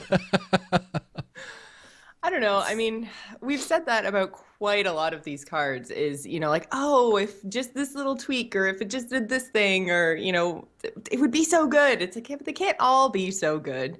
We Sure. still have to have some bad cards. but Not can everything all can be 8 perfect. for one class be? Well, Druid definitely got hit pretty hard. But they're Well, I no, mean, they didn't because they're still one of the best decks. But that's well, just but because that's, they were. that was out going their to be my original point, deck was is that really good. they were so strong originally that they didn't really need any real big tweaks in Goblins versus Gnomes. Like, there were some other classes that were really struggling that got a lot more powerful, and that kind of evened everybody out. So, I don't know. I don't want no nerfing, no buffing, no tweaking. Stop it. You're going to give me an aneurysm. All right. Jocelyn, the next time we're like in person over a beer, I'm going to unload. Throttle me? Unload on how much I disagree with you on some of these points. Don't do it on the we do show, do a get show angry that emails. we can, have conversations like right here, There's right now. been about enough these of that already today. Been enough of this already today. But anyways. So Recycle, a card I'm very excited about, but I don't think I would pick it in either Constructed or Arena. No, in Arena, it's going to be tough to... I would rather play something. I'd rather have a Recycle minion. something. Yeah. I'd much rather So have a I would minion. choose a minion over this almost every single time. Absolutely. I guess there's a couple cards that could go up against that are just so crap that I wouldn't pick them. But yeah, Yeah. this is going to be a tough one to pick. There's, as we kind of always come around to on Arena, there's always going to be that one scenario where it's just like, oh god, I guess I'll take this. Yeah. That's and what that's how happens. you get bad Arena decks. When you get those picks. When you get unlucky, yes. Yep. Yes, absolutely. Our final Druid card we're going to talk about today is Tree of Life. It is a 9-mana epic spell, and it reads, restore all characters to full health. This was the first card when I was reading all of the previews from Goblins vs. Gnomes, where I was just like, oh, cool, the first unplayable card. It's not, though. Not really. It kind of is, but it's not. It has a role. It's a specific deck, again, Yeah. and you can only, I think, ever play one of this. Yeah. But if a hunter beats you down to 2 health, and then you Tree of Life, and they just burned all of their, all of their like beast or their kill commands and stuff, and then you Tree of Life, they don't have any more damage. So it's really there's a good. deck that it works in. It's really good in a tournament deck where there's going to be a lot of hunters you're going up against, but man, this card makes your deck so weak in ranked play.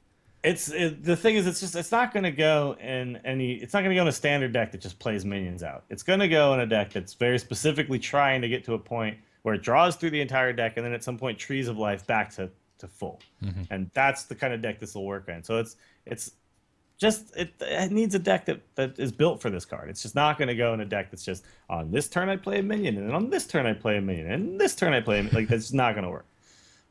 Yeah, but we're getting asked in the chat room, does it heal both sides? Yes, all characters. That means all minions, characters, minions, heroes. and heroes. Everything. If it has a health point value, that health point value is getting restored to the maximum amount that it can get to. Yeah, so 30 on either side. Yeah, imagine if this was like, okay, there's another situation. If freeze mage is all over the place. You know, they Alex draws you down, and you're like, tree of life, yo, and then you're back to full. And this is like, here's a situation that I experienced today to a live audience. I would have loved to have tree of life. Over. Yeah. If I could have put Tree of Life in my Pally deck at that very moment, I would have. That's the thing. This is, I mean, if we had sideboards in Hearthstone, this would be a sideboard card. Yeah. You know the new Thug Life meme? I want someone to make a video where someone gets them down to 1, and then they do Thug Life, Tree of Life, and then Thug Tree of Life. Also trying to think of all the games where I die to rush hunters where I actually get to turn 9. I guess it's a lot more likely with Druid with the Druid of the claw, all the taunts and whatnot you have. So that's actually you could absolutely make it to turn 9 against Hunter and still absolutely need to heal up. No, that's a good point. Well, and I mean, if you still have your innervates, you could even just have to make it to turn 5. Like, 9 mana in a Druid deck doesn't necessarily mean turn 9. That's true. Absolutely if true. you wild growth, if you something like that, yeah. So it's a very expensive card, and it's only going to come in certain situations. But yeah, it's a stall effect, which is the thing. Which in this game, you're absolutely right, is very effective against rush decks that tend to use up all of their assets very quickly. Yeah, it's essentially, and this is in the mill Druid deck, you do play one of these because you're just kind of you're dealing with threats. Sometimes you can't deal with all the threats, but it's okay because you know that you kind of have this safety net, being able to Tree of Life back up at some point. So like they've got the poison seeds into the Starfall to board wipe, and then the next turn they get Tree of Life. It's just like wrecked. So. Yep, absolutely. I would never run this in any deck that I plan to climb the ladder with and expect to win against the majority of the games I get into. No. Any deck that plays this is going to be so slow. You're not going to want a ladder with that thing. But absolutely. And I can't think of any scenario where I would want it in Arena. Unless again unless we get into that scenario where the other 2 epic cards you're staring down are just hot mess. I mean, this isn't going to win you the game, honestly, even if you're way behind. In Arena, it's not going to. So you're looking for a card that could potentially, if you're trying to look for a card that like turns things around for you, this isn't really a card that turns things. It just stalls things out for you. And so it works in that specific scenario, but in your standard Arena trading back and forth kind of controlling meta, you're not going to want this because you potentially heal the other guy. It'll be a dead card a lot of time. In a game you're winning, it'll be a dead card completely. Right. You'll never want to use it in those games. Right. So that brings us to the end of Druid. Anywho. So, it doesn't count if I didn't say it. Oh, wait. There's rules? Oh, no. I think it counts no matter who says it. Oh, really? Okay. Well, in that case, so anywho. Moving on. Let's move on to Crazy Game Stories. Is the whole world gone crazy? You're in trouble now. You got it!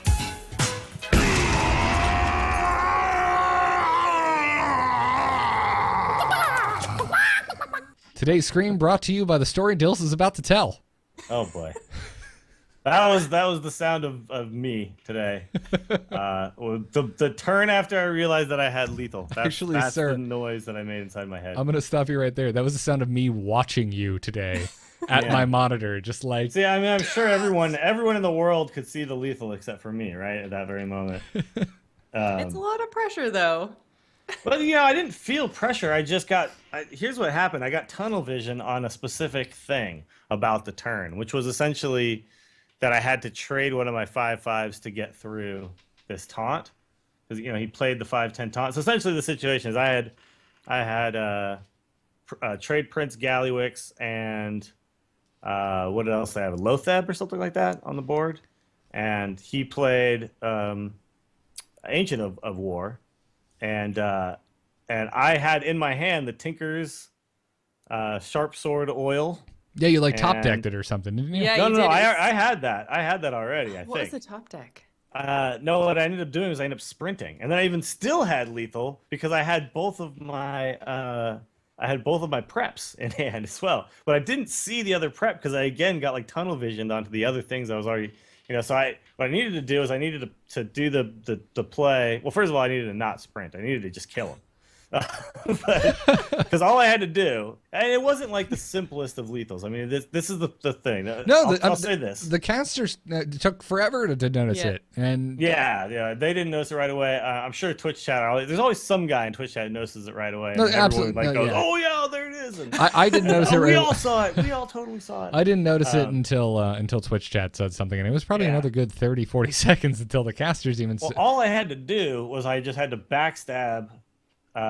Essentially, all I had to do was like backstab to combo my Tinkers, and then whichever minion got the buff, I used the other minion to then trade after I do my Blade Flurry, and then I had Eviscerate.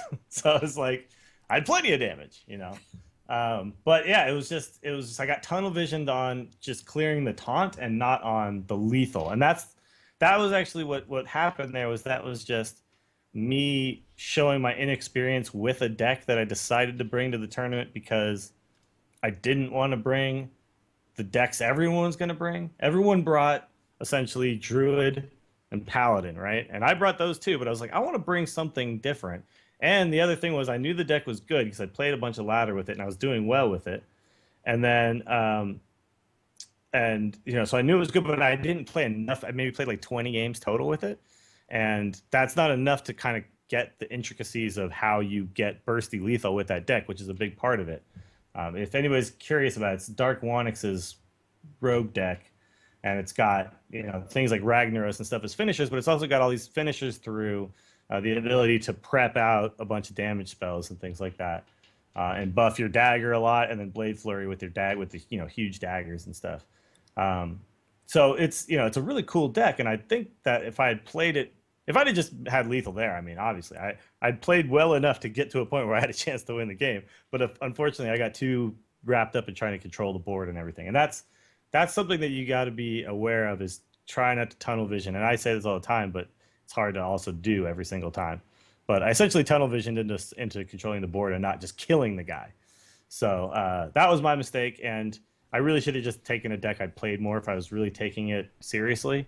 But I just wanted to bring a cool deck. I just want to back up real quick. I'm not sure we even preface this correctly. You were playing in a live streamed game against Green Sheep today in the HearthStats League tournament. Yes, yeah. So I'd play. It was 3 games, but only the last one was streamed. And the HearthStats League is it's a cool concept. They have like a tiered league essentially, where you have like a lower league, and then they call it the Grinders League, and then this was called the.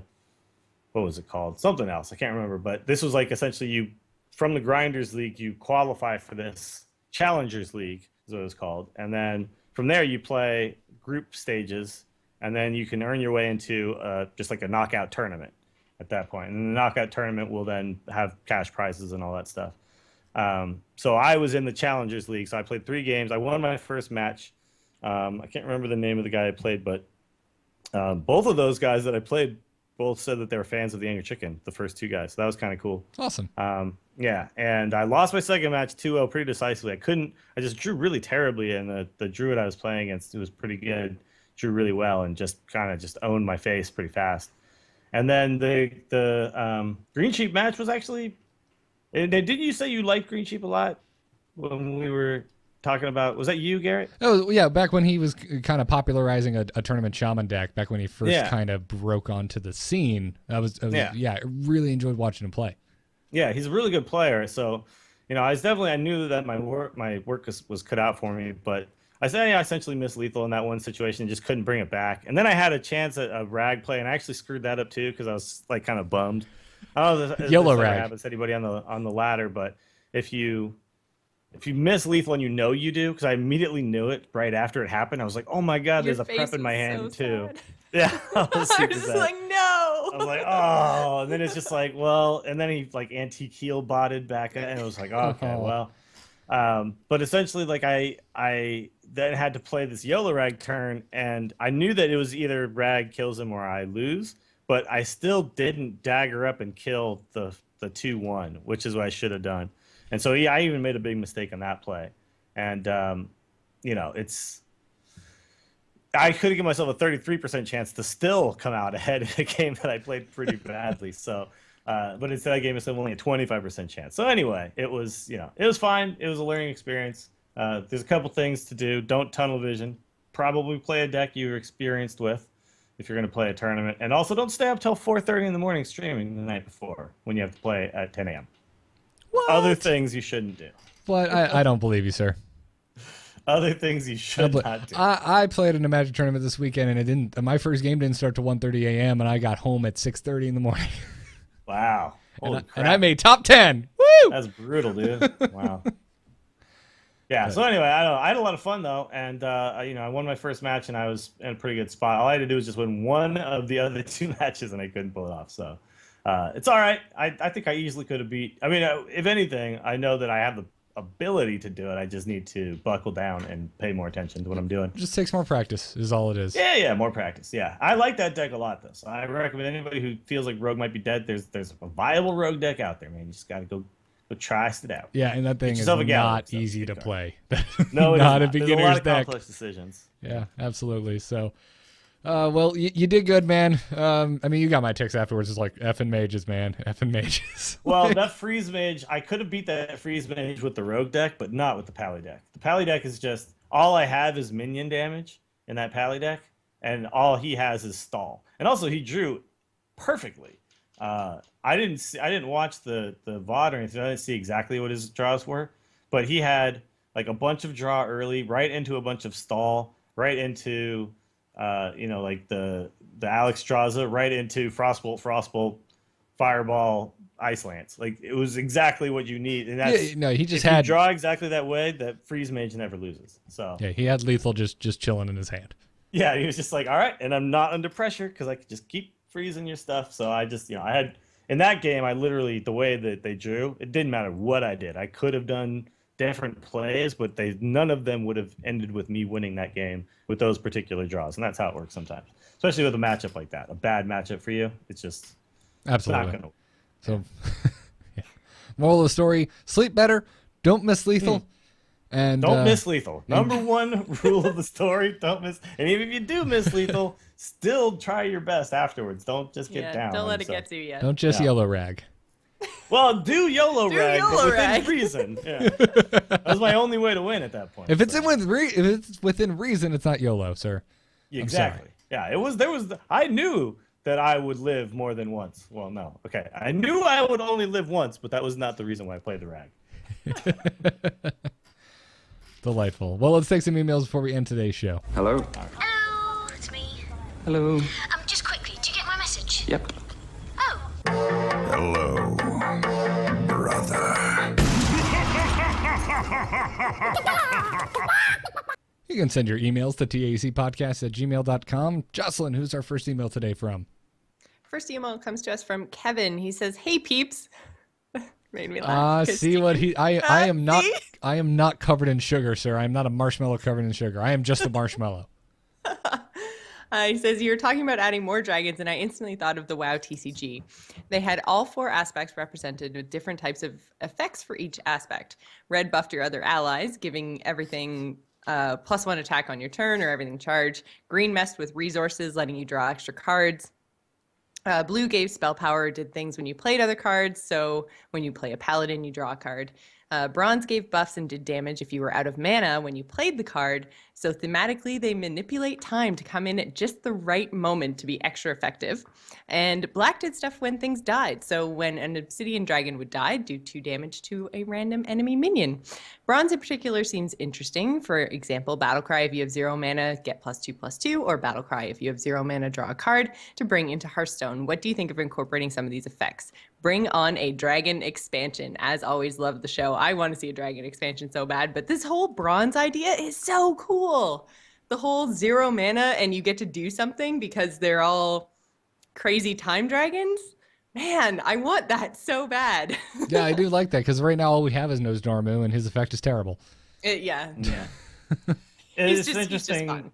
It's a really interesting concept, and if it was in the WoW TCG, then I don't see any reason why. Like, so much was borrowed from that for Hearthstone. I could definitely see that happening at some point. Now, I had no Yeah, I idea didn't this was a realize thing that that they existed, actually. but Yeah, I very didn't cool. realize that they had this in the TCG. So, I mean, oh man, it makes me think that we may legitimately be getting a dragon expansion some point, maybe soon. Maybe that's the next one. well, dragons are a big deal in the World of Warcraft. That's so true. True. Makes a lot of sense. Makes a lot of sense. Goblins versus gnomes, like the way they spun it with being super silly and nonsensical. It makes me curious if every expansion ever is just going to be as silly as they can make it. If we're ever just going to get like Dawn of the Dragonflight and it's like all epic, Yeah. like well, a WoW Naxxramas expansion. isn't really silly, so Yeah, Yeah, but that wasn't really an expansion. It was an adventure. yeah. But So. I mean, I don't. Yeah, it doesn't seem to be like in Hearthstone everything has to be silly. Obviously, there's I think in silly Hearthstone aspects, everything has but to be fun. I don't fun, necessarily. Yeah. So I think dragons are that- fun. Yeah, dragons are super fun. Yeah. Who doesn't like dragons? Kibler will be incredibly excited if this happens. Oh, I was And, it's funny. Discussion right here just makes me wish we just had on tap Brian Kibler. Just Yeah, I know. patch him in All real right, fast. let's see what Kibler has to Hey say. Brian, what do you think about dragons? And I'm pretty sure he'd But, be jacked, but he loves dragons, and he's got this dragon druid deck, and he also had a lot to do with the WoW TCG stuff. So maybe he had something to do with this. I don't know. We should have asked him that, I guess. But I think he only worked on it for the first 2 or 3 years. Yeah, So okay. I'm not sure. It depends when this came out. So I have no idea. Kevin, let us know. When did this come out in the WoW TCG? I went to that Magic tournament this weekend, and I brought my my WoW TCG playmat that lovely listener gifted to us at Nerdtacular last year, and I roll it out, and I'm setting up, and the dude next to me rolls out a different WoW TCG, and he looks at me, and I look at him, and we both point and go, "Hey!" Nice. And then he's like, I love "Oh, that playmat. did you play it?" I'm like, "Nope." He's like, "Me neither." But it's a cool ass map. Yeah, right? exactly. So that was fun. It was breaking up the monotony of all the large-breasted anime women on everyone's playmats. So it was nice. It was nice. I had a big hulking pectoral muscle kill Jaden. Nothing wrong with big-breasted women, though. It's fine. Yeah, I know. Just I'm just saying. playmat after playmat after playmat. So, Yeah. anyways, our next email comes to us from Crosley, who writes, "Hi, you happy trio. I always love when you three go through cards and discuss and rate them, but I always want to write and ask why you have different ratings for Constructed versus Arena. Personally, I don't like and never play Arena, but isn't a good card always a good card and a crap card always a crap card? I don't get why its value changes depending on which you're in. Well, Crosley, allow me to educate you." Yeah, this seems okay. Yeah, Let's talk about this. very much not the case. Yeah. There are tons of cards that are very good in Constructed because of the synergy that you can build up. Undertaker as like a first pick in Arena, terrible idea. You may not get a single Death Rattle card. It's very likely, you're going to go 29 more turns picking one of 3 cards, and there's a decent chance you'll probably pick up 1 or 2, but the chance of actually having enough Death Rattle to make Undertaker worth it is... Well, you need turn 2 and turn 3. You need early Death Rattle. is what you need. Exactly. It's So. unlikely, and that's so. Yeah. Undertaker's a card that's amazing. Like, just the ceiling on this thing is Needs so to get high. nerfed. Yeah, nerf the But then crap in out of it Arena, unless it's you're like, Jocelyn. That's it's amazing constructed, and it's kind of terrible in Arena. Now the other thing with Arena is it's kind of a sliding scale. It's like, well, some of these cards are better later on in the draft, depending on what you drafted before it. I'd like to overall, when I'm looking at something for Arena, I look at it and try to kind of analyze it as if it's pick 1. This is the first pick. Would I take this card, knowing nothing else about what my deck is going to look like? Do I like this card? Yeah. So, and that's why a lot of cards that we say are better in Arena than Constructed are kind of more on the vanilla side, but they just have really good stats for the mana cost. Now, obviously, there are cards that are just good in both. Fire Elemental is just good. It's just a good card, right? But you have to evaluate cards differently when you're talking about Arena compared to Constructed, because in Constructed I can choose exactly every single card that I want to put in my deck. In Arena I don't get to choose. So some cards have decent value just based on the fact that they're decently, the stats are decent. Like say like a Boulder Fist Ogre is an awesome card in Arena, but it's a card that you wouldn't really ever put in Constructed unless you don't have any of the good 6-drops. You'd almost always rather have a Karen or a Sylvanas or something else like that in your 6th spot. But in Arena you don't get to choose. So cards that just have good stats are just good cards because they're generally up against cards that are worse. So that's a good card in Arena, and it's an okay card in Constructed. Not a good one. It's not one you see ever. Yep. So again, it's like Arena, you're just kind of basing cards on their not their synergy or the combo potential, but based on its value alone without any other help. Is this a good card or a bad card or a decent card? And a decent card's a good card in Arena, actually. Because again, you don't get to decide what you put in you. So Exactly. yeah, so it definitely, you have to look at things in the format they're being played in. The same goes with any card game. Some cards are going to be different in different formats and be worth more in certain formats, and some cards are just going to be worth less in some formats, and that's just how it works. So yes, a good card is a good card, and a crap card is a crap. Like Goldshire Footman. Always bad. It always comes back to the Terrible Always footman. comes back to card. that Goldshire. The worst card ever. Our show Knife is named. Juggalo. Great card all the time. Always a good card. But Our other show. cards get, like Lord of the Arena. Dude, I picked that card in Arena. It's kind of a weird thing. That's a card that's actually good in Arena. But it's fine. It's not the best.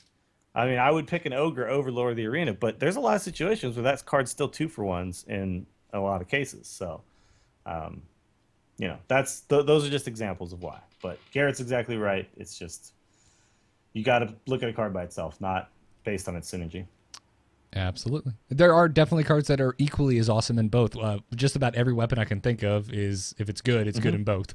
Like True Silver Champion. Amazing card. Doesn't matter if it's Constructed or Arena. You're going to play it because you're a Paladin, and it's a damn good card. Yeah. But some cards go up in value. Like some weapons go up in value in Arena because they are weapons. Like Light's Justice is a pretty crappy card in Constructed, unless you compare it with a Muster for Battle, right? But Light's Justice is, for 1 mana, 4 damage that you can play on turn 1 and start clearing off like some early minions and gain a lot of tempo. So that card's actually okay in Arena. It's actually playable. It's Absolutely. totally unplayable in Constructed. Yep. You would just never pick it. So, sorry, Goldshire Footman. Yeah, well, Goldshire Footman, you know what you did. As You know a podcast that's named after one of the worst cards in the game, I'm not sure why we always come back to you as our example. Whoa. Hey, When you're playing Hunter and you need to activate a kill command, Angry Chicken's a good way to that's do what it. the chicken's there for. Is it 1 really? mana. I'm pretty 1 sure that's what mana. Web Spinner is there for. Well, no, but you get Angry Chicken out of Web Spinner. And you're like, all right, at least I can activate my kill command. I was gonna make the joke about Tree of Life today because I dislike the card so much that had this card been in the core set, the show may have been called Tree of Life. No. Because it's so poopy. I really do. Can someone make that the Tree of Thug Life? Tree of Thug Life. Yeah, Tree of Thug Life. I need to go Google this. The Thug Life memes? Yeah. Yeah. There's like one where a short girl is trying to get something off a top shelf, like really high top shelf, and then a really tall guy walks by, and he goes, "Oh," and he grabs it, and he just puts it in his shopping cart and walks off. Thug Life. That kind of stuff. Wonderful. Absolutely wonderful. Yeah. Well, Crosley and Kevin, thank you guys for your emails. Again, if you want to send an email in, you can send it to tacpodcast@gmail.com. That'll do it for this week's episode. As always, I want to thank our patrons over at patreon.com/TAC. If you enjoy the show and you want to help us out, you can subscribe for however much you would like over at the Patreon page. You'll get access to the after show video, as well as to the Skype account for the patron call-in episodes. Our next one will be next Tuesday, January 27th at 9 p.m. Eastern. We'll be doing our extra episode for the month, and it's all call-ins for an hour. So check it out if you're interested. Want to thank the following patrons today. Thank you to Tamara M., Brad C., Ivan S., Scott D., and Jeff B. Thank you all very much for supporting the show. We really appreciate it. And also to those of you who are leaving us reviews on iTunes. This week we have Jay Ripka, who wrote, he said we are their ear friends, which I thought was one of the more unique things I've heard recently. Sure. I love that. I love being your ear friend. We give ear hugs and ear high fives and all that kind of stuff. An high five might hurt. Yeah. Just- Next time I see you, we'll try an ear high Can five. we not? Let's just not. It's essentially just a headbutt with the side of your head. Garrett, what I was happened to gonna you? say, I really, really want to see this. Can we please do this? Garrett, what happened to you? I don't know. Dills and I were drinking whiskey, and then he just punched me in the ear. I don't know what I'll happened. be like, dude, ear high five, man. What's up, dude? You're my ear friend. Why is Garrett on the floor? Ear high hug, five. The new, or ear high five, the new bro fist. Delightful. I also wanted to give a shout out to Lord Meldor and the TAC Hearthstone Gaming Group. They're scheduling weekly play nights through the TAC subreddit over at tacpodcast.reddit.com. So if you're looking for fellow Angry Chicken fans and folks that just want to get together, have a good time, and test out new decks, go check out the TAC Hearthstone Gaming Group. They got a post up over there right now. Oh yeah, Go that's check cool it out. stuff. Yeah. Yeah. Just go to the TAC subreddit in general. Mm-hmm. Cool. I was talking to my buddy Cal from Game Night. He was like, "Man, I can't go to the Hearthstone subreddit anymore. No one likes my weird, crazy decks, and everyone just talks about it. You just got to try to win, man." And he just wants to have fun, so he wants to make really weird decks, and he gets downvoted all to hell. So I was like, "Dude, go to the TAC subreddit, man. No one's gonna downvote you for trying to have fun with the game." So if that's you, if you're similar to my buddy Cal, go check out what is it? Yeah. /r/TAC podcast? Techpodcast.reddit.com Okay. or reddit.com/r/TAC podcast. Yes, that's the other way. Both work. That's the way I do. Either way of those work for Reddit. And you know what? I got to give the Hearthstone subreddit a little bit of props, because compared to some other games, it's really not that bad. Yeah, they take everything Raynad says as scripture, but they have good fun there. They have good fun. I like the Hearthstone subreddit actually quite a I do bit. too. I'm okay with it. Yeah. As always, The Angry Chicken is a production of amove.tv and frogpants.com. All of our past live shows and other videos can be found on youtube.com/StarcastShow, and you can get the Angry Chicken t-shirt over on slashloot.com. Our Twitter is @TAC Podcast, and we record live every Monday night at 10 p.m. Eastern on twitch.tv/amovetv, or we can also be found on the mobile stream on alphageekradio.com. Also, head on over to briangriffithmusic.com for, Brian Griffith, the musician who made our intro music, and we thank him for his services. Dills, where can folks find you when you're not doing the show or fighting green sheep in the HearthStats League? Missing lethal against Missing Green Sheep. lethal. I didn't say it. You can find me on the Instance Podcast every Friday. Torturecast will be back next week. We're not doing one tonight, but we'll be back next week, and there's some news about the Giants, so if you're a Giants fan, then check that out at torturecast.com. Baseball podcast is going to be back just in time for Super Bowl predictions. For the Super Bowl, which I do not give a crap about. Sorry, Seattle. Me and either. I just Boston. want the Patriots to lose. I don't care who wins or loses. I said it on the stream, and I said to my friend, I was like, they would have to get Bob Marley to open for the Beatles at the halftime show for me to watch the Super Bowl. And then I might do it, but outside of that, there's hologram Tupacs out there. You might get your wish. yeah. Or bring Prince back. I'll watch it if Prince is in the halftime game. That was awesome. Anyway, what I was gonna say is I'm also gonna be streaming more often, hopefully, because my computer is now better. I put an SSD drive in it finally, and it seems to be running a lot smoother. So I was having a lot of problems and issues whenever I try to stream. It would just slow everything down. Now it seems to be a lot peppier, and I should be able to stream stuff like WoW now. So doing, rating and PvP and all that stuff. So check me out on twitch.tv/WillieDillsSF. Awesome. Jocelyn, what about you? Best place to find me is every Friday night right here on AMove TV, doing the Gamers In at 8:30 Eastern. We also do game night every Thursday night, and I've been streaming anywhere between 3 and 4 nights a week, mostly Smite, some Hearthstone, kind of all over the place, but that is twitch.tv/GISgamer. Go check it out. I can be found on Twitter @GarrettArt or over at nomoonart.com, which is my graphic design portfolio. If you need a graphic designer, go check it out. Or I can be found talking Heroes of the Storm on Into the Nexus with Kyle Ferguson.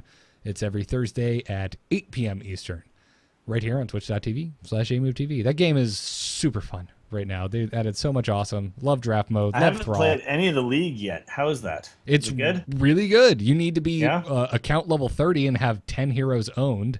Okay. But I could get there. yeah, I just got done leveling my seasonal tune to 70 in Diablo, so now that that's out of the way. man, I haven't touched Diablo in a while. I keep forgetting about that game. I love Diablo. It's just The seasonal stuff is actually kind of cool. I got like some new transmogs and stuff, and they had double. What was it? Double Treasure Goblins? Goblin, double XP weekend. So I literally played all day one day. Well, I was also sick, so that helped. I was like, really sick, and I was totally drugged up, and I was like, you know what? Diablo is pretty good for this because it's kind of mindless. I just run around and I just, just blast stuff in the face, and I don't have to think. Diablo's a great sick game. But the only problem is that I have it on PC, not on console, and I prefer console games when I'm sick, so I can just lay on the couch and just It's Grand Theft Auto. How many hookers can I run over? So every hooker makes me feel just a little better. Personally, I aim for the old ladies. I don't know what that says about me. Probably something about growing up in Florida, but that's how I live my virtual life of violence. You guys are terrible people. Damn right I am. We're fine. I grew up on South Park and GTA. I'm not right in the head. That'll do it for this week's show. Check out our sponsors, DogHouseSystems.com, where you can pick up a PC that will have no issues streaming World of Warcraft or Hearthstone. Our code to use is TAC, and it'll get you double memory on your next Doghouse Systems gaming rig and support the show in the process.